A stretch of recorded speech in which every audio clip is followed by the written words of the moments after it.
Germany জুড়ে চলতে থাকা তাপপ্রবাহে বাইরে বের হওয়া কঠিন হয়ে পড়েছে। একটি শীতলতার আশায় অস্থির হয়ে পড়েছে সাধারণ মানুষ। সুযোগ পেলে চলে যাচ্ছে নদীতে সাঁতরাতে, কিন্তু দুর্ঘটনার শঙ্কায় সেখানে যেতে বাধা দিচ্ছেন আইন শৃঙ্খলা বাহিনীর সদস্যরা। তবে এই তাপপ্রবাহে সবচেয়ে চ্যালেঞ্জে গৃহহীন মানুষেরা। এরই মধ্যে জার্মানির দক্ষিণ পশ্চিমের শহর সারব্রুকেনে এ যাবৎকালের সর্বোচ্চ তাপমাত্রা 41.3 ডিগ্রি সেলসিয়াস রেকর্ড করা হয়েছে।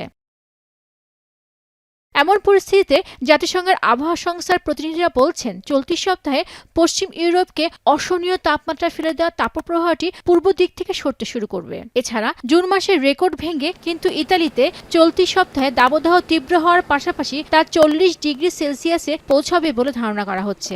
The heat wave will spread over large parts of Western, Central and Southern Europe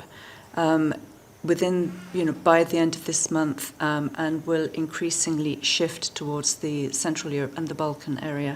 Germany today is under widespread red warnings, including major cities, Frankfurt, Cologne.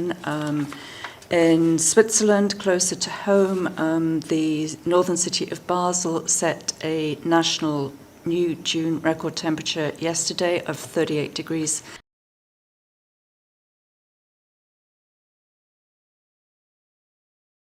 Germany ছাড়াও তীব্র তাপপ্রবাহ বেলজিয়ামে। এখানেও বেশ কিছু এলাকায় সর্বোচ্চ সতর্কতা জারি করেছে কর্তৃপক্ষ। বেলজিয়ামের আবহাওয়াবিদরা জানিয়েছেন, ডাচ সীমান্তের কাছে ক্লেইন ব্রোগেলে 40 ডিগ্রি সেলসিয়াস তাপমাত্রা রেকর্ড করা হয়েছে। এছাড়া একই তাপমাত্রা হতে পারে নেদারল্যান্ডসেও। দাবদাহ থেকে বাঁচতে জারি করা হয়েছে জরুরি অবস্থা। এদিকে ভয়াবহ দাবদাহে ফ্রান্সে প্রাণহানি হয়েছে বেশ কয়েকজনের। অতিরিক্ত তাপপ্রবাহের কারণে ব্যাহত হয়েছে রেল চলাচল ও বিদ্যুৎ উৎপাদন। এছাড়া স্বাস্থ্যগত ঝুঁকির কারণে মদ্যপানের উপর নিষেধাজ্ঞা জারি করা হয়েছে, বন্ধ রাখা হয়েছে স্কুল। পাশাপাশি গরমের কারণে স্পেনেও বিভিন্ন অনুষ্ঠান স্থগিত করা হয়েছে।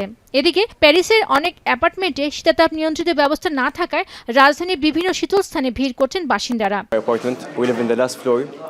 So we also want to study, we also want to continue our life normally, but it's the first thing we did. We came to the Marie to study, to continue our work. এরই মধ্যে বিজ্ঞানীরা বলছেন, মানবসৃষ্ট জলবায়ু পরিবর্তনই এই দাবদাহের মূল কারণ। ফলশ্রুতিতে চলতি সপ্তাহে রাতের তাপমাত্রা 2 দশক আগে যা ছিল তার তুলনায় 100 গুণ বেশি হয়েছে বলে মনে করছেন তারা।